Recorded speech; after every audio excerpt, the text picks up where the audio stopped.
Friends, ഈ വീഡിയോയിൽ നമ്മൾ നോക്കാൻ പോകുന്നത് നൈക്വിസ്റ്റ് പ്ലോട്ട് ആണ്. നമുക്ക് ക്വസ്റ്റ്യൻ നോക്കാം. Draw the Nyquist plot for the system whose open loop transfer function is g of s h of s is equal to k by s into s plus 2 into s plus 10. Determine the range of k for which the closed loop system is unstable. അപ്പോൾ നമുക്കിവിടെ loop transfer function ആണ് ഇവിടെ തന്നിട്ടുള്ളത്, G of S into H of S. K by S into S plus 2 into S plus 10 ആണ് ഇവിടെ തന്നിട്ടുള്ളത്. അപ്പോൾ നമുക്കിതിൻ്റെ നൈക്വിസ്റ്റ് പ്ലോട്ട് എങ്ങനെയാണ് വരയ്ക്കാൻ നോക്കാം. നമുക്കിവിടെ loop transfer function G of S into H of S ആണ് ഇവിടെ തന്നിട്ടുള്ളത്, K by S into S plus 2 into S plus 10. അപ്പോൾ ഇതിനെ നമ്മൾ 1 പ്ലസ് എസ് ടി ഫോമിലേക്കാക്കി മാറ്റണം. അപ്പോൾ അതിന് വേണ്ടിയിട്ട് നമ്മളിവിടെ എസ് പ്ലസ് 2 നമ്മളിവിടെ 2 പ്ലസ് എസ് എന്ന് എഴുതി, ആൻഡ് എസ് പ്ലസ് 10 നമ്മളിവിടെ 10 പ്ലസ് എസ് നമുക്ക് അവിടെ എഴുതി. ഇനി നമ്മൾ എന്ത് ചെയ്യണം, ഇവിടെ ഈ 2നെ നമ്മളിവിടെ കോമൺ ആയിട്ട് പുറത്തേക്ക് എടുക്കുക, ആൻഡ് ഇവിടെ 10നെ നമ്മളിവിടെ കോമൺ ആയിട്ട് പുറത്തേക്ക് എടുക്കുക. അപ്പോൾ ഇവിടെ കെ ബൈ എസ് ഇൻറ്റു ഇവിടെ 2നെ പുറത്തേക്ക് എടുക്കുമ്പോൾ 2 ഇൻറ്റു 1 പ്ലസ് എസ് ബൈ 2 എന്ന് വരും, ആൻഡ് ഇവിടെ 10നെ പുറത്തേക്ക് എടുക്കുമ്പോൾ 1 പ്ലസ് എസ് ബൈ 10 നമുക്കവിടെ കിട്ടി. അപ്പോൾ ഇവിടെ കെ ബൈ ഇവിടെ 2 ഇൻറ്റു 10 എന്ന് പറയുമ്പോൾ 20 ആണ് വരുന്നത് അല്ലേ. അപ്പോൾ K by 20 S into 1 plus ഇവിടെ എസ് ബൈ 2 ആണ് വരുന്നത് അല്ലേ. അപ്പോൾ 1/2 എന്ന് പറയുമ്പോൾ 0.5 ആണ് വരുന്നത്. അപ്പോൾ ഇവിടെ 0.5 എസ് നമുക്ക് അവിടെ എഴുതാം. അപ്പോൾ ഇവിടെ 1 പ്ലസ് 0.5 എസ് ഇൻറ്റു ഇവിടെ എസ് ബൈ 10 ആണ്, അതിനെ 0.1 എസ് അവിടെ എഴുതാം. അത് എസ് പ്ലസ് 1 പ്ലസ് 0.1 എസ് നമുക്ക് അവിടെ കിട്ടി. ഇവിടെ 1/20 എന്ന് പറയുന്നത് എന്തായിരുന്നു, 0.05 ആണ്. നമുക്ക് ഈ ഒരു ട്രാൻസ്ഫർ ഫംഗ്ഷൻ, അതായത് ലൂപ്പ് ട്രാൻസ്ഫർ ഫംഗ്ഷൻ നമുക്ക് ഇങ്ങനെയും മാറി, അതായത് 0.05k by S into 1 plus 0.5 S into 1 plus 0.1 S നമുക്കിവിടെ കിട്ടി. അപ്പോൾ നമുക്ക് നൈക്വിസ്റ്റ് പ്ലോട്ട് വരയ്ക്കാം. നൈക്വിസ്റ്റ് പ്ലോട്ട് വരയ്ക്കാൻ നമ്മളിവിടെ 4 മാപ്പ് കേർവാണ് ഇവിടെ മാപ്പ് ചെയ്യേണ്ടത്. അപ്പോൾ അതിൽ first mapping of C1, first curve നമുക്ക് ഇങ്ങനെ വരയ്ക്കുന്നത്. അപ്പോൾ C1 മാപ്പ് ചെയ്യുമ്പോൾ അവിടെ ഒമേഗ എന്ന് പറയുന്നത് വേരി ചെയ്യുന്നത് 0 to ഇൻഫിനിറ്റി ആയിരുന്നു നമ്മളിവിടെ കൊടുക്കേണ്ടത്. നമുക്ക് തന്നിട്ടുള്ള ലൂപ്പ് ട്രാൻസ്ഫർ ഫംഗ്ഷൻ എടുക്കുക, G of S into H of S എന്ന് പറയുന്നത് 0.05 K by S into 1 plus 0.5 S into 1 plus 0.1 S നമുക്കവിടെ കിട്ടി. അപ്പോൾ അവിടെ നമ്മൾ എന്ത് ചെയ്യണം, അവിടെ S is equal to J omega substitute നമ്മൾ പോളാർ പ്ലോട്ട് ചെയ്ത പോലെ തന്നെ അവിടെ G of J omega into H of J omega എന്ന് പറയുന്നത് 0.05 K by J omega into 1 plus 0.5 J omega into 1 plus 0.1 J omega നമുക്ക് അവിടെ വരും. അവിടെ എസിന് ജെ ഒമേഗ ഇട്ട് കൊടുത്തു. ഇനി നമ്മൾ എന്ത് ചെയ്യണം, ഇത് രണ്ടും കൂടിയിട്ട് എക്സ്പാൻഡ് ചെയ്യാം. എക്സ്പാൻഡ് ചെയ്യുമ്പോൾ നമുക്ക് എന്ത് വരും, 0.05 K by J omega into നമ്മൾ ഇത് രണ്ടും മൾട്ടിപ്ലൈ ചെയ്യാം. അപ്പോൾ ഇത് രണ്ട് ടേം എക്സ്പാൻഡ് ചെയ്യുമ്പോൾ എന്ത് വരും, 1 ഇൻറ്റു 1 എന്ന് പറയുമ്പോൾ ഫസ്റ്റ് ടൈം 1 വരും. ഇനി ഇതേ പ്ലസ് ഇത് 0.5 പ്ലസ് 1 എന്ന് പറയുമ്പോൾ 0.6 ഇത് ജെ ഒമേഗ ഇട്ട് കൊടുത്തു, മൈനസ് ഇവിടെ നമുക്ക് ഇങ്ങനെ മൈനസ് വരാൻ കാരണം എന്താ വെച്ച് കഴിഞ്ഞാൽ ഈ 0.5 J omega into 0.1 J omega into ചെയ്യാം. അപ്പോൾ ഇവിടെ ജെ സ്ക്വയർ എന്ന് പറയുന്നത് -1 വരും. അപ്പോൾ അങ്ങനെയാണ് ഇവിടെ മൈനസ് വരാൻ കാരണം. ഇനി 0.5 ഇൻറ്റു 0.1 എന്ന് പറയുമ്പോൾ ഇവിടെ 0.05 ഒമേഗ സ്ക്വയർ നമുക്കവിടെ വരും. ഇങ്ങനെയാണ് നമുക്കിവിടെ G of J omega into H of J omega കിട്ടിയത്.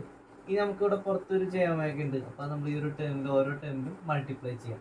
ഇവിടെ 1 ആയിട്ട് മൾട്ടിപ്ലൈ ചെയ്യുമ്പോൾ എന്ത് വരും, ജെ ഒമേഗ പ്ലസ് ഇവിടെ ജെ ഒമേഗ ആണല്ലോ, ഇവിടെയും ജെ ഒമേഗ. അപ്പോൾ ജെ സ്ക്വയർ വരുമ്പോൾ മൈനസ് വരും. അങ്ങനെ അവിടെ എന്ത് വരും, അവിടെ മൈനസ് 0.6 ഒമേഗ സ്ക്വയർ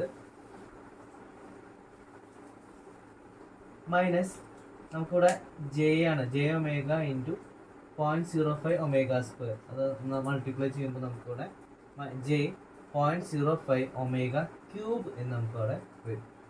നമുക്കിവിടെ ഇത് റിയൽ പാർട്ടും, അതായത് -0.6 ഒമേഗ സ്ക്വയർ എന്ന് പറയുന്നത് റിയൽ പാർട്ടും, അതുപോലെ ഈ ജെ വരുന്ന ഭാഗമാണല്ലോ j omega and -j 0.05 omega cube, അത് ഇമാജിനറി പാർട്ട്. അപ്പോൾ നമുക്കത് സെപ്പറേറ്റ് ആയിട്ട് എഴുതുമ്പോൾ എന്ത് വരും, 0.05 കെ ബൈ ഇത് റിയൽ പാർട്ട് എഴുതിയ ആദ്യം -0.6 ഒമേഗ സ്ക്വയർ മൈനസ് നമുക്ക് ഈ രണ്ട് ടേമാണ് ഇമാജിനറി വരുന്നത്. അപ്പോൾ അതിൽ ജെ ഒമേഗ കോമൺ ആണ്. അപ്പോൾ അത് കോമൺ ആയിട്ട് എടുത്തപ്പോൾ J omega into 1 minus 0.05 omega square നമുക്കിവിടെ കിട്ടും.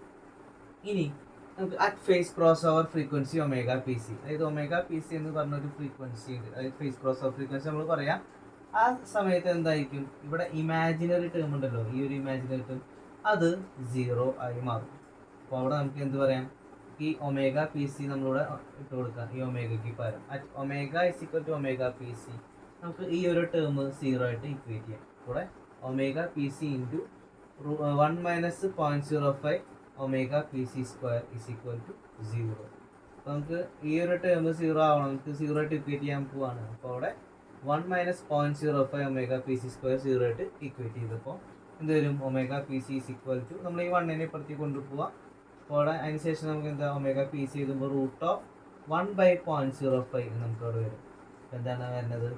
4.472 റാഡ് പെർ സെക്കൻഡ് നമുക്ക് അവിടെ കിട്ടി. നമ്മുടെ ഒമേഗ പി സി കണ്ടുപിടിച്ചിരുന്നു 4.472 റാഡ് പെർ സെക്കൻഡ്. അപ്പോൾ ആ സമയത്ത് നമ്മുടെ g of J omega h of J omega എന്ന് പറയുന്നത് അവിടെ ഇമാജിനറി ടേം 0 ആയിട്ട് പോയല്ലോ. അപ്പോൾ റിയൽ പാർട്ട് എന്ന് പറയുന്നതാണ് അവിടെ ബാക്കി വരുന്ന 0.05 k by minus 0.6 omega square. അപ്പോൾ അതിന് നമ്മൾ ഈ ഒമേഗയ്ക്ക് പകരം ഈ ഒമേഗ പി സി നമ്മളവിടെ സബ്സ്റ്റിറ്റ്യൂട്ട് ചെയ്യാം. അത് 4.472. അപ്പോൾ നമുക്ക് എന്ത് വരും? 0.05 k by minus 0.6 into 4.472 square നമുക്കവിടെ വന്നു. ഇത് സോൾവ് ചെയ്യുമ്പോൾ നമുക്ക് എത്ര വരുന്നത്? -0.00417. ഇപ്പോൾ നമ്മളിവിടെ എസ് പ്ലെയിനിൽ നമ്മൾ വരയ്ക്കുകയാണെങ്കിൽ ഇവിടെ ഒമേഗയുടെ വാല്യൂ 0 to ഇൻഫിനിറ്റി ആണ് ഇവിടെ വാരി ചെയ്യുന്നത്. നമ്മൾ C1 മാപ്പ് ചെയ്യുമ്പോൾ അവിടെ പറഞ്ഞു. അപ്പോൾ ഇവിടെ നമ്മളത് സംഭവം G of S H of S പ്ലെയിനിൽ വരയ്ക്കുമ്പോൾ അവിടെ യു പ്ലസ് ജെ വി നമ്മളവിടെ റിയൽ പാർട്ടും ഇമാജിനറി പാർട്ടായിട്ട് സെപ്പറേറ്റ് ചെയ്തിട്ട് നമ്മളോട് വരയ്ക്കുകയാണെങ്കിൽ ഇതിപ്പോൾ നമ്മൾ എടുത്തിട്ട സിസ്റ്റം ഒരു ടൈപ്പ് 1 ഓർഡർ 3 സിസ്റ്റമാണ്. അപ്പോൾ അതിൻ്റെ പോളാർ പ്ലോട്ട് എവിടെ നിന്ന് തുടങ്ങാം? ടൈപ്പ് 1 ഓർഡർ 3 സിസ്റ്റം എന്ന് പറയുമ്പോൾ ടൈപ്പ് 1 അനുസരിച്ച് നമ്മുടെ കർവ് തുടങ്ങുന്നത് ഈ ഒരു ഭാഗത്തു നിന്നായിരിക്കും. ആൻഡ് അത് ഈ ഒരു നെഗറ്റീവ് റിലാക്സേഷൻ വരെ പാസ് ചെയ്തിട്ട് അത് ഒറിജിനിലേക്ക് കൺവേർട്ട് ചെയ്യും, 0യിലേക്ക്. അതേപോലെ തന്നെയാണ് നമ്മൾ ഇവിടെ കർവ് വരുന്നത്. അതായത് ഇവിടെ നിന്ന് സ്റ്റാർട്ട് ചെയ്യും. ആ സ്റ്റാർട്ട് ചെയ്ത കർവ് -0.00417 k എന്ന് പറഞ്ഞ പോയിന്റിൽ കൂടെ പാസ് ചെയ്ത് പോയിട്ട് അവിടെ എന്തുണ്ടാവും? അത് 0യിലേക്ക് അപ്രോച്ച് ചെയ്യും. അപ്പോൾ ഈ ഒരു പോയിന്റ് എന്ന് പറയുന്നത് ഒമേഗ ഇസിക്വൽ ഇൻഫിനിറ്റി ആൻഡ് ഇവിടെ വരുന്നത് ഒമേഗ ഇസിക്വൽ 0നെ കറസ്പോണ്ടിങ് ആയിട്ടുള്ള പോയിന്റ് ആയിരിക്കും. നെക്സ്റ്റ് നമുക്ക് അവിടെ C2 കർവ് അവിടെ മാപ്പ് ചെയ്യാം. അപ്പോൾ അതിന് വേണ്ടിയിട്ട് നമ്മളവിടെ G of S H F S ഉണ്ടല്ലോ, അത് നമുക്ക് അപ്രോക്സിമേറ്റ് ചെയ്യാം. അതെങ്ങനെയാണെങ്കിൽ ഈ 1+XST എന്ന് പറഞ്ഞ ടേം വരുന്നുണ്ടല്ലോ, ഫസ്റ്റ് ഓർഡർ ഫാക്ടർ. അപ്പോൾ അതിന് നമുക്ക് അപ്രോക്സിമേറ്റ്ലി ഈക്വൽ ടു അവിടെ ST എന്ന് എഴുതാം. അതായത് ഇവിടുത്തെ 1നെ അവിടെ നെഗ്ലക്ട് ചെയ്യാം. അപ്പോൾ നമുക്ക് G of S H F S എന്ന് തന്നിട്ടുള്ള എന്തായിരുന്നു? 0.05 k by S into 1+0.5s into 1+0.1s ആണ്. അപ്പോൾ ഇത് രണ്ടുമാണ് അവിടെ 1+ST ഫോമിലുള്ള ടേംസ്. അപ്പോൾ അതിൽ രണ്ടിന്നും അവിടെ 1നെ നെഗ്ലക്ട് ചെയ്യാം. അതാണ് അവിടെ അപ്രോക്സിമേറ്റ് ചെയ്യാന്നാണ് പറഞ്ഞത്. അപ്പോൾ അവിടെ 0.05 k ബൈ എസ് ഇൻറ്റു ഇവിടെ 0.5s ഇൻറ്റു 0.1s നമുക്ക് അവിടെ വരും. ഇവിടെ ഈ 0.5 ഇൻറ്റു 0.1 എന്ന് പറയുന്നത് 0.05 ആണ്. ഇവിടെ എഴുതുമ്പോൾ നമുക്ക് എന്ത് വരും? 0.05 k ബൈ 0.05s³ നമുക്ക് അവിടെ വരും. അപ്പോൾ അവിടെ നമുക്ക് ആ 0.05 അവിടെ ക്യാൻസൽ ചെയ്തിട്ട് കളയാം. അപ്പോൾ ബാക്കി എന്ത് വരും? അവിടെ k/s³ നമുക്ക് അവിടെ വരും. ഇനി നമ്മളവിടെ s is equal to limit r tends to infinity r e raised to j theta നമ്മളവിടെ സബ്സ്റ്റിറ്റ്യൂട്ട് ചെയ്യണം. അപ്പോൾ ഇതിന് വേണ്ടിയിട്ട് നമ്മളത് g of s h of s at s is equal to r e raised to j theta നമ്മൾ എഴുതാണ്. ഇവിടെ g of s h of s എന്ന് പറയുന്നത് എന്തായിരുന്നു? ഇവിടെ നമ്മൾ കണ്ടുപിടിച്ച k/s³ ആണ്. അപ്പോൾ അത് നമ്മൾ ഇട്ട് കൊടുത്തു, k/s³. ഇത് നമ്മളുടെ എസ്സിന് പകരം അവിടെ s is equal to r e raised to j theta അവിടെ ഇട്ട് കൊടുക്കാം. അപ്പോൾ അവിടെ ഇട്ട് കൊടുക്കുമ്പോൾ എന്ത് വരും? limit r tends to infinity of r e raised to j theta the whole cube നമുക്ക് അവിടെ കിട്ടും. ഇനി അതിനുശേഷം നമ്മളവിടെ ലിമിറ്റ് അപ്ലൈ ചെയ്യാം. അപ്പോൾ ലിമിറ്റ് അപ്ലൈ ചെയ്യുമ്പോൾ അവിടെ ആറിലേക്ക് ആറാണ് അവിടെ ടെൻസ് ടു ഇൻഫിനിറ്റി. അപ്പോൾ അവിടെ എന്ത് കൊടുക്കാം? നമുക്കിവിടെ k/infinity e raised to j theta നമുക്ക് ഹോൾ ക്യൂബ് കൊടുക്കുമ്പോൾ എന്ത് വരും? e raised to j3 theta എന്ന് വരും. അപ്പോൾ അതിനെ ന്യൂമറേറ്ററിലേക്ക് കൊണ്ടുപോകുമ്പോൾ e raised to -j3 theta എന്നവിടെ വരും. അപ്പോൾ അവിടെ 1/infinity എന്ന് പറയുന്നത് 0 ആണ്. അപ്പോൾ അവിടെ 0 e raised to -j3 theta നമുക്ക് അവിടെ വരും. ഇവിടെ ആ മാഗ്നിറ്റ്യൂഡ് പാർട്ട് മാത്രമാണ് അവിടെ എന്താ 0 ആവുന്നുള്ളൂ. അവിടെ ആ ആംഗിൾ ഉണ്ടല്ലോ, അത് -j3 theta 3 theta ആംഗിൾ ആയിട്ട് അവിടെ നിൽക്കും. അപ്പം അത് 0 ആവുന്നില്ല. അപ്പോൾ നമ്മളവിടെ എന്താ ചെയ്യണത്? ഈ ഒരു ആംഗിൾ പാർട്ടിൽ നമ്മളവിടെ നമുക്ക് തീറ്റ π/2 ഇട്ട് കൊടുക്കാം. അപ്പോൾ തീറ്റ ഇസിക്കൽ π/2 ഇട്ട് കൊടുക്കുമ്പോൾ എന്തുണ്ടാവും? g of s h of s എന്ന് പറയുന്നത് magnitude 0 e raised to -j3 π/2 എന്ന് നമുക്ക് അവിടെ വരും. അതുപോലെ തന്നെ എന്താണ് ഇവിടെ തീറ്റയ്ക്ക് -π/2 ഇട്ട് കൊടുക്കുമ്പോൾ g of s h of s എന്ന് പറയുന്നത് വരും 0 e raised to +3 π/2 നമുക്ക് അവിടെ വരും. അത് j3 π/2. ഇവിടെ g of s h of s പ്ലെയിനിലുണ്ടല്ലോ, അവിടെ റേഡിയസ് നമുക്ക് ഇവിടെ കിട്ടിയത് എത്രയായിരുന്നു അവിടെ 0 ആണ് നമുക്ക് ഇവിടെ കിട്ടിയത്. r ടെൻസ് ടു 0 ആണ് കിട്ടിയത്. നമ്മൾ എസ് പ്ലെയിനിൽ നമ്മൾ r ടെൻസ് ടു ഇൻഫിനിറ്റി ആയിട്ട് കൊടുത്തത് അല്ലേ. അവിടെ തീറ്റയുടെ വാല്യൂ 5/2 ടു -5/2 നമ്മളവിടെ കൊടുത്തത്. അപ്പോൾ 5/2 എന്ന് പറയുമ്പോൾ ഇവിടുന്ന് ആൻറ്റി ക്ലോക്ക് വൈസ് ഡയറക്ഷനിലേക്ക് 5/2 ഈ ഒരു പോയിന്റ് ആയിരിക്കും 5/2 എന്ന് പറയുന്നത്. അതുപോലെ -5/2 എന്ന് പറയുമ്പോൾ ഇതായിരിക്കും -5/2 ക്ലോക്ക് വൈസ് നമ്മൾ നോക്കുക. ഈ ഒരു പോയിന്റ് നിന്നിട്ട് ഇതാണ് -5/2 എന്ന് പറയുന്നത്. അപ്പോൾ ഈ ഒരു പോയിന്റിലേക്ക് ആയിരിക്കും നമ്മളവിടെ ലോക്കസ് വരയ്ക്കേണ്ടത്, ഒരു ആർക്ക് വരയ്ക്കേണ്ടത്, സർക്കുലർ ആർക്ക്. അപ്പോൾ അതിൻ്റെ റേഡിയസ് നമുക്ക് കൊടുത്തത് r ടെൻസ് ടു ഇൻഫിനിറ്റി ആയിരുന്നു. അപ്പോൾ ഇങ്ങനെയാണ് നമുക്കവിടെ എസ് പ്ലെയിനിൽ വരുന്നത്. ഇനി അതേ സെയിം സംഭവം നമ്മളവിടെ g(s) h(s) പ്ലെയിനിൽ അവിടെ വരയ്ക്കുകയാണെങ്കിൽ എന്തായിരിക്കും വരിക? ഇവിടെ r ടെൻസ് ടു 0 ആണ് നമ്മളവിടെ കൊടുത്തത് അല്ലേ.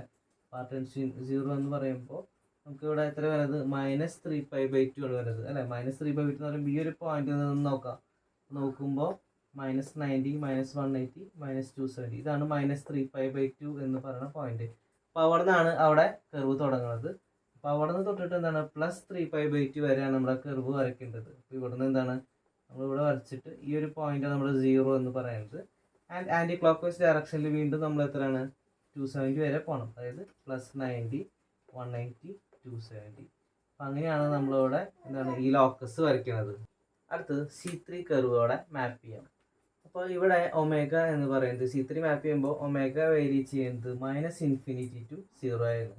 അത് എസ് പ്ലെയിൻ നമ്മൾ വരയ്ക്കുമ്പോൾ കണ്ട ഇവിടെ -∞ 0 വരെയാണ് അവിടെ പോണത് ഒമേഗയുടെ വാല്യൂ വേരി ചെയ്യുന്നത്. അത് എസ് പ്ലെയിനിലാണെങ്കിൽ നമ്മളിവിടെ g(s) h(s) പ്ലെയിനിൽ എങ്ങനെയായിരിക്കും വരാം? അതിൻ്റെ ഷേപ്പ് എന്ന് പറയുന്നത് അത് inverse polar plot of g(j⍵, h(j⍵) ആണ്. നമ്മൾ ഫസ്റ്റ് C1 മാപ്പ് ചെയ്തപ്പോൾ അത് വരച്ചിരുന്നു. അത് -∞ തുടങ്ങിയിട്ട് എന്താണ് ഈ ഒരു പോയിന്റിൽ കൂടെ പാസ് ചെയ്തിട്ട് അത് 0ലേക്ക് കൺവേർട്ട് ചെയ്യും. അങ്ങനെയായിരുന്നു പോളാർ പ്ലോട്ട് വന്നിരുന്നത്. അപ്പോൾ ഇവിടെ വരുമ്പോൾ ഈ ഒരു പോയിന്റ് എന്ന് പറയുമ്പോൾ എത്രയായിരിക്കും വരിക? -0.00417 k ആയിരിക്കും ആ ഒരു പോയിന്റ് എന്ന് പറയുന്നത്. അപ്പോൾ ഇവിടെ ആ കർവ് സ്റ്റാർട്ട് ചെയ്യണത് ഇവിടെ 0 എന്ന് തുടങ്ങിയിട്ട് എന്താണ് അത് പോസിറ്റീവ് ഇൻഫിനിറ്റിയിലേക്ക് പോകും. അങ്ങനെയാണ് ഇവിടെ കർവ്. അതായത് നമ്മൾ നേരത്തെ വരച്ചല്ലോ C1 അതിൻ്റെ നേരെ ഇൻവേഴ്സ് ആയിരിക്കും C3 കർവ് കിട്ടുക. അപ്പോൾ ലാസ്റ്റ് നമ്മൾ C4 കൂടി അവിടെ മാപ്പ് ചെയ്യണം. അപ്പോൾ C4 മാപ്പ് ചെയ്യാനായിട്ട് നമ്മൾ എന്ത് ചെയ്തു? അവിടെ 1+st എന്ന് പറഞ്ഞ ടേം വരുന്നുണ്ടല്ലോ, അതിന് അപ്രോക്സിമേറ്റ്ലി ഈക്വൽ ടു അവിടെ 1 എഴുതാം. അതായത് st നമ്മളവിടെ നെഗ്ലക്ട് ചെയ്യാം. അപ്പോൾ ഇവിടെ എന്താ ചെയ്യണമെന്ന് വെച്ച് കഴിഞ്ഞാൽ g(s) h(s) എന്ന് പറയുമ്പോൾ 0.05k/s into 1 + 0.5s into 1 + 0.1s നമുക്കവിടെ വരും. അതായത് ഇവിടെ ആ 0.5s അതുപോലെ ഇവിടുത്തെ 0.1s നമ്മൾ നെഗ്ലക്ട് ചെയ്യാം. അതാണ് ഇവിടെ st എന്ന് പറഞ്ഞ ടേം. അപ്പോൾ നമുക്കിവിടെ 0.05k/s ഇൻറ്റു 1 ഇൻറ്റു 1 അതായത് 0.05k/s നമുക്കവിടെ വരും. ഇനി നമുക്ക് limit s is equal to limit r tends to 0 of r e⁻j∅ നമ്മളോട് സബ്സ്റ്റിറ്റ്യൂട്ട് ചെയ്യാം. അത് g(s) h(s)ൽ. അപ്പോൾ നമുക്ക് ആ g(s) h(s) എന്താവും? s is equal to limit r tends to 0 of r e⁻j∅ നമ്മൾ സബ്സ്റ്റിറ്റ്യൂട്ട് ചെയ്യാൻ പോവാണ്. അപ്പോൾ അത് എന്തായിരുന്നു? 0.05k/s ആയിരുന്നു. അപ്പോൾ 0.05k/s അതിൽ നമ്മൾ എസ്സിന് പകരം ഈ ഒരു ലിമിറ്റ് നമ്മളിവിടെ ഇട്ട് കൊടുക്കാം. അപ്പോൾ നമുക്ക് ഇങ്ങനെ വരും 0.05k limit r tends to 0 of r e⁻j∅ നമ്മളവിടെ വരും. അതായത് എസ്സിന് പകരം അത് സബ്സ്റ്റിറ്റ്യൂട്ട് ചെയ്തു ഈ ലിമിറ്റ്. അപ്പോൾ അത് 0 ഇട്ട് കൊടുക്കുമ്പോൾ എന്തുണ്ടാവും? 0.05k r പകരം 0 ഇട്ട് കൊടുത്തപ്പോൾ 0 e⁻j∅ നമുക്ക് അവിടെ വരും. അപ്പോൾ ഇത് 1/0 എന്ന് പറയുന്നത് ഇൻഫിനിറ്റി ആണല്ലോ. അങ്ങനെ ഇൻഫിനിറ്റി e⁻j∅ നമ്മൾ ന്യൂമറേറ്ററിലേക്ക് കൊണ്ടുപോകുമ്പോൾ e⁻j∅ നമുക്ക് അവിടെ വരും. അതായത് മാഗ്നിറ്റ്യൂഡ് അവിടെ ആ റേഡിയസ് എന്ന് പറയുന്നതാണ് അവിടെ ഇൻഫിനിറ്റിയിലേക്ക് പോകുന്നത്. ആൻഡ് ആ ഫേസ് എന്ന് പറയുന്നത് എന്താ വരിക? e⁻j∅ ആണ് നമുക്ക് അവിടെ വരുന്നത് അല്ലേ. -j∅ ആംഗിൾ വരുന്നത്. ഇനി ആ തീറ്റ എന്ന് പറയുന്നത് വേരി ചെയ്യുന്നത് -π/2 ടു π/2 ആണ് നമ്മൾ C4 മാപ്പ് ചെയ്യുമ്പോൾ. അപ്പോൾ ആദ്യം അവിടെ -π/2 ഇട്ട് കൊടുക്കുക. അപ്പോൾ g(s) h(s) എന്ന് പറയുന്നത് എന്ത് വരും? ഇൻഫിനിറ്റി e⁻j∅2 എന്ന് നമുക്ക് അവിടെ വരും. ആൻഡ് തീറ്റ +π/2 വരുമ്പോൾ എന്ത് വരും? g(s) h(s) is equal to infinity e⁻j∅2 എന്ന് നമുക്ക് അവിടെ വരും. ഇവിടെ എസ് പ്ലെയിനിൽ നമ്മൾ മാപ്പ് ചെയ്യുകയാണെങ്കിൽ ഇവിടെ എങ്ങനെയായിരിക്കും വരാം? ഈ -π/2 ടു +π/2 ആണ് ഇവിടെ വരുന്നത്. അപ്പോൾ -π/2 ഈ പോയിന്റ് ആയിരിക്കും വരാം. അവിടുന്ന് +π/2 വരെയാണ് അവിടെ ലോക്കസ് വരുന്നത്. അപ്പോൾ അവിടെ r ടെൻസ് ടു 0 ആണ് നമ്മളവിടെ കൊടുത്തത് എസ് പ്ലെയിനിൽ അല്ലേ. ഇങ്ങനെ കറസ്പോണ്ടിങ് നമ്മൾ ഇവിടെ g(s) h(s) പ്ലെയിനിൽ വരയ്ക്കുമ്പോൾ എന്തായിരിക്കും വരാം? അപ്പോൾ അവിടെ -π/2 കൊടുത്തപ്പോൾ ഇവിടെ എത്ര വന്നത് +j π/2 എന്ന് വന്നത്. ആൻഡ് ഇവിടെ +π/2 കൊടുത്തപ്പോൾ -j π/2 എന്നാണ് നമുക്ക് ഇവിടെ വന്നത്. അപ്പോൾ ഇവിടെ വരുമ്പോൾ +π/2 to -π/2 ആണ്. അപ്പോൾ +π/2 എന്ന് പറയുമ്പോൾ ഈ ഒരു പോയിന്റ് നോക്കുമ്പോൾ ആൻറ്റി ക്ലോക്ക് വൈസ് ഇതാണ് +π/2 എന്ന് പറഞ്ഞ പോയിന്റ്. അപ്പോൾ അവിടെ നിന്ന് ഇതാണ് -π/2 എന്ന് പറഞ്ഞ പോയിന്റ്. അപ്പോൾ ഇതിനെ കണക്ട് ചെയ്യുന്ന ഒരു സർക്കുലർ ആർക്കായിരിക്കും നമുക്കവിടെ കിട്ടുന്നത്. അപ്പോൾ ഇവിടെ ഇങ്ങനെ ഒരു ആർക്ക് നമുക്ക് ഒരു സർക്കിൾ അവിടെ കിട്ടും. അതിൻ്റെ റേഡിയസ് എന്ന് പറയുന്നതായിരിക്കും നമുക്ക് കിട്ടിയത് എത്ര ഇൻഫിനിറ്റി, അതായത് r →∞ നമുക്കവിടെ വരും. അപ്പോൾ ഇങ്ങനെയാണ് അവിടെ C4 കർവ് അവിടെ മാപ്പ് ചെയ്യണത്. നമ്മൾ 4 കർവ് ഉണ്ടല്ലോ, C1 C2 C3 4 അവിടെ വരച്ചു. ഇനി നമുക്കിത് അല്ലാതെ കൂടി ഒരുമിച്ച് എങ്ങനെയാണ് വരയ്ക്കാൻ നോക്കാം. അപ്പോൾ നമ്മൾ C1 എന്ന് പറയുന്നത് എന്തായിരുന്നു, ഇവിടെ ഇൻഫിനിറ്റിയിൽ നിന്നിട്ട് അത് 0യിലേക്ക് അവിടെ കൺവേർജ് ചെയ്ത് ഈ ഒരു തേർഡ് ക്വാഡ്രന്റിൽ കൂടെ. അപ്പോൾ ആ ഒരു കർവാണ് ഇവിടെ റെഡ് ലൈൻ നമ്മൾ കാണിച്ചത്, അതായത് ആദ്യത്തെ കർവ്. ഇനി അത് ഒറിജിനിലേക്ക് അപ്രോച്ച് ചെയ്യില്ല, അതിന് മുമ്പ് തന്നെ എന്തുണ്ടാവും, അടുത്ത C2 എന്ന് പറഞ്ഞ കർവിനെ ഫോളോ ചെയ്യും. ആ ഒരു കർവ് ഉണ്ടല്ലോ നമ്മൾ നേരത്തെ ചെയ്തപ്പോൾ r →0 എന്നോടെ ലിമിറ്റ് കൊടുത്തിരുന്നത്, അതാണ് നമ്മളിവിടെ r →0 എന്ന് പറഞ്ഞിട്ട് അവിടെ എഴുതിയിട്ടുള്ളത്. ഈ കർവ് -270 ഈ ഒരു പോയിന്റിൽ നിന്ന് തുടങ്ങിയിട്ട് അത് +270 വരെ അവിടെ പോവാണ്. അങ്ങനെ ഇതും അവിടെ ഒറിജിനിലേക്ക് കൺവേർജ് ചെയ്യുന്നതിനേക്കാൾ മുമ്പ് തന്നെ എന്തുണ്ടാവും, അടുത്ത C3 എന്ന് പറയുന്ന കർവിനെ ഫോളോ ചെയ്യും. ഈ ഒരു പോയിന്റ് എത്തുമ്പോൾ കണ്ടാകും, പിന്നെ C3യുടെ ആ ഒരു പാത്തായിരിക്കും പിന്നീട് ഫോളോ ചെയ്യുന്നത്. അപ്പോൾ നമ്മളത് വരച്ചു. അത് പോണത് എവിടെ നിന്നായിരുന്നു, അത് 0 to ഇൻഫിനിറ്റി ആയിരുന്നു അതിങ്ങനെ പോകണ്ടായിരുന്നത്. നമ്മളത് വരച്ചിട്ട് അതും ഇതേപോലെ ഇൻഫിനിറ്റി പോവില്ല, അവിടെ എന്തുണ്ടാവും, നമുക്ക് C4 എന്ന് പറഞ്ഞ ആ കർവ് ഫോളോ ചെയ്യും. ഈ ഒരു പോയിന്റ് എത്തുമ്പോൾ അവിടെ എന്തുണ്ടാവും, അത് ഇങ്ങനെ +π/2 to -π/2 നമുക്കിങ്ങനെ വരും. അപ്പോൾ ഇതാണ് നമ്മുടെ ആ ക്ലോസ്ഡ് കോണ്ടൂർ എന്ന് പറയുന്നത്. അത് ഇങ്ങനെയായിരിക്കും അതിൻ്റെ പാത്ത് എന്ന് പറയുന്നത്. നമ്മൾ ഈ എന്താണ് ഈ നെഗറ്റീവ് റിലാക്സിസിൽ കൂടെ കടന്നു പോകുന്ന ആ ഒരു പോയിന്റ് ഉണ്ടല്ലോ, ആ പോയിന്റാണ് നമ്മുടെ -0.00417 K എന്ന് പറയുന്നത്. അപ്പോൾ ഈ നൈക്കി സ്റ്റെബിലിറ്റി ക്രൈറ്റീരിയ പറയുന്നത്, നമുക്ക് റൈറ്റ് ഹാഫിൽ പോൾ ഉണ്ടെങ്കിൽ നമ്മുടെ ഈ GH HFSന്റെ കോണ്ടൂർ ഉണ്ടല്ലോ, അപ്പോൾ നമ്മൾ വരച്ചിട്ടുള്ള ആ ഒരു ബൗണ്ടറി, ആ ബൗണ്ടറി -1 + J0, അതായത് നെഗറ്റീവ് റിയൽ ആക്സിസിലെ -1 എന്ന് പറയുന്ന ആ ഒരു പോയിന്റ് ഉണ്ടല്ലോ, ആ പോയിന്റിനെ ആൻറ്റി ക്ലോക്ക് വൈസ് ഡയറക്ഷനിൽ എൻസർക്കിൾ ചെയ്ത് കഴിഞ്ഞ് കഴിഞ്ഞാൽ നമുക്ക് ആ സിസ്റ്റം സ്റ്റേബിൾ ആണെന്ന് പറയാം. അതായത് റൈറ്റ് ഹാഫിൽ എത്ര പോളുണ്ടോ അത്ര വട്ടം ഈ കോണ്ടൂർ എന്ന് പറയുന്നത് -1 + J0നെ ആൻറ്റി ക്ലോക്ക് വൈസ് ഡയറക്ഷനിൽ അത് എൻസർക്കിൾ ചെയ്ത് കഴിഞ്ഞ് കഴിഞ്ഞാൽ ആ സിസ്റ്റം സ്റ്റേബിൾ ആണെന്ന് പറയാം. അപ്പോൾ റൈറ്റ് ഹാഫിൽ പോൾ ഉണ്ടെങ്കിൽ മാത്രമാണ് അവിടെ എന്താണ് എൻസർക്കിൾമെൻറ്റ് ആവശ്യമുള്ളൂ. അപ്പോൾ അവിടെ റൈറ്റ് ഹാഫിൽ പോൾ ആയിരിക്കുക, എല്ലാ പോളും ലെഫ്റ്റ് ഹാഫിലാണെങ്കിൽ അവിടെ നമുക്കൊരു എൻസർക്കിൾമെൻറ്റ് ആവശ്യമില്ല. അങ്ങനെയാണെങ്കിലും ആ സിസ്റ്റം സ്റ്റേബിൾ ആണ്. അപ്പോൾ ഇവിടെ വരുമ്പോൾ നമുക്ക് ഈ ഒരു ബൗണ്ടറി ഉണ്ടല്ലോ, ആ ബൗണ്ടറി -1 + J0 എന്ന് പറഞ്ഞ ആ പോയിന്റിനെ എൻസർക്കിൾ ചെയ്യേണ്ട കാര്യമില്ല, കാരണം നമുക്ക് എല്ലാ പോളുകളും അവിടെ ലെഫ്റ്റ് ഹാഫിലാണ് വരുന്നത്. അപ്പോൾ അങ്ങനെ എൻസർക്കിൾ ചെയ്യേണ്ടതെന്ന് അറിയാൻ വേണ്ടിയിട്ട് നമ്മൾ അതിനെ ലിമിറ്റിംഗ് വാല്യൂ ഓഫ് K കണ്ടുപിടിക്കണം. അതായത് ആ ബൗണ്ടറി, ആ കട്ട് ഓഫ് വാല്യൂ നമ്മളവിടെ കണ്ടുപിടിക്കണം. അപ്പോൾ അതിനുവേണ്ടി നമ്മൾ എന്ത് ചെയ്യുക, ഈ ഒരു പോയിന്റ് ഉണ്ടല്ലോ, അവിടെ -1 + J0 എന്ന് പറഞ്ഞ ആ പോയിന്റാണ് നമ്മുടെ ക്രിട്ടിക്കൽ ആ പോയിന്റ് എന്ന് പറയുന്നത്. അപ്പോൾ അത് കണ്ടുപിടിക്കാനായിട്ട് -0.00417 K -1 നമ്മൾ ഇക്വേറ്റ് ചെയ്യുക. അതാണ് നമ്മുടെ ആ വാല്യൂ എന്ന് പറയുന്നത്, സ്റ്റെബിലിറ്റി നോക്കാൻ വേണ്ടിയിട്ട്. അപ്പോൾ -1 ആയിട്ട് ഇക്വേറ്റ് ചെയ്യുക. സോ K =1/00417 നമുക്ക് ചെയ്യുമ്പോൾ 240 എന്നവിടെ കിട്ടും. അതായത് 240 ആണ് അവിടെ ലിമിറ്റിംഗ് വാല്യൂ എന്ന് പറയുന്നത്, അല്ലെങ്കിൽ ആ ക്രിട്ടിക്കൽ വാല്യൂ എന്ന് പറയുന്നത്. ഇനി നമുക്ക് ആ 240നേക്കാളും കൂടുതലാണോ കുറവാണോ, ഏത് കണ്ടീഷനിലാണ് നമുക്ക് ആ സിസ്റ്റം സ്റ്റേബിൾ ആവണേ നമുക്ക് അവിടെ നോക്കാം. അപ്പോൾ നമ്മുടെ അടുത്ത് ക്വസ്റ്റ്യനിൽ പറഞ്ഞിട്ടുള്ളത് നമുക്ക് വാല്യൂ ഓഫ് K കണ്ടുപിടിക്കണം, അത് for which the system is stable. അപ്പോൾ അതിന് വേണ്ടിയിട്ട് നമ്മൾ എന്താ, 2 കണ്ടീഷനാണ് ഇനി വരാൻ പോകുന്നത്. അതായത് ഒന്ന് K > 240 അതുപോലെ K < 240. കാരണം അവിടെ ആ ലിമിറ്റിംഗ് വാല്യൂ എന്ന് പറയുന്നത് 240 ആണ്. 240യുടെ മുകളിൽ പോവുകയാണെങ്കിൽ നമ്മളിപ്പോൾ ഒരു 241 നമ്മൾ സബ്സ്റ്റിറ്റ്യൂട്ട് ചെയ്ത് നോക്കാം Kക്ക്. അപ്പോൾ അവിടെ -0.00417 × 241 എന്ന് പറയുമ്പോൾ -1.0008 എന്നാണ് അവിടെ വരുന്നത്. അതായത് നമ്മുടെ ഈ ലോക്കസ് ഉണ്ടല്ലോ, ഈ ലോക്കസ് കടന്നു പോകുന്ന പോയിന്റ് ആണ് അവിടെ 1.0008 എന്ന് പറയുന്നത്. അതായത് when K ഗ്രേറ്റർ ദാൻ 240 വരുമ്പോൾ. അപ്പോൾ ഈ ഒരു പോയിന്റ് ഇവിടെ ആണെങ്കിൽ -1 എന്ന് പറഞ്ഞ പോയിന്റ് ഉണ്ടല്ലോ, അത് ഇതിൻ്റെ ഉള്ളിലാണ് വരിക, -1 എന്ന് പറയുന്നത്.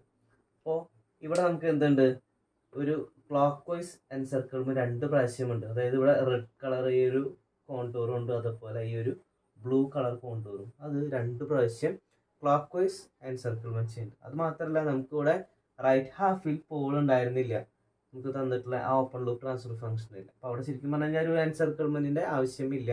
ബട്ട് ഇവിടെ ക്ലോക്ക് വൈസ് ഡയറക്ഷനിൽ കൂടിയാണ് ഇവിടെ എൻസർക്കിൾമെന്റ് നടക്കുന്നത്. അപ്പോൾ അവിടെ നമുക്ക് എന്ത് പറയാം, അവിടെ ഈ സിസ്റ്റം എന്ന് പറയുന്നത് അൺസ്റ്റേബിൾ ആണെന്ന് അവിടെ പറയാം, when k greater than 240.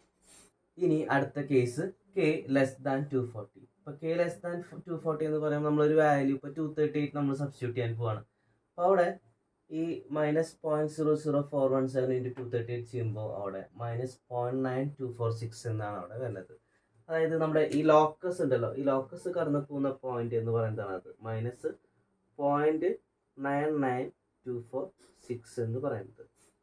ഇനി അവിടെ വരുമ്പോൾ ആ -1 എന്ന് പറഞ്ഞ പോയിന്റ് എവിടെ ആയിരിക്കും വരാം, -1 എന്ന് പറഞ്ഞ പോയിന്റ് ഈ ഒരു കോണ്ടൂർ കടന്നു പോകുന്ന ബൗണ്ടറി ഉണ്ടല്ലോ, പോയിന്റ് ഉണ്ടല്ലോ, അതിൻ്റെ പുറത്തായിരിക്കും -1 എന്ന് പറയുന്നത്. അപ്പം അങ്ങനെ ആകുമ്പോൾ നമുക്ക് എന്താ, -1നെ ഇവിടെ ഈ കോണ്ടൂർ എൻസർക്കിൾമെന്റ് ചെയ്യുന്നില്ല. കാരണം ആ -1 അതാണ് അവിടെ ക്രിട്ടിക്കൽ പോയിന്റ് എന്ന് പറയുന്നത്, ഈ സ്റ്റെബിലിറ്റി പറയാനായിട്ട് അത് പുറത്താണ് അവിടെ വരുന്നത്. അപ്പം അങ്ങനെ വരുമ്പോൾ അവിടെ എന്ത് പറയാം, ആ സിസ്റ്റം ഈ ഒരു കേസിൽ, അതായത് when k ലെസ് ദാൻ 240 ആകുമ്പോൾ അത് സ്റ്റേബിൾ ആയിരിക്കും. അപ്പോൾ ഇവിടെ റേഞ്ച് ഓഫ് k എന്ന് പറയുന്നത് ലെസ് ദാൻ 240 ആണ്, അതായത് 0 less than k less than 240. അപ്പോൾ എങ്ങനെയാണ് നമ്മളവിടെ നൈക്വിസ്റ്റ് പ്ലോട്ട് വരച്ചിട്ട് അവിടെ സ്റ്റെബിലിറ്റി നോക്കാം.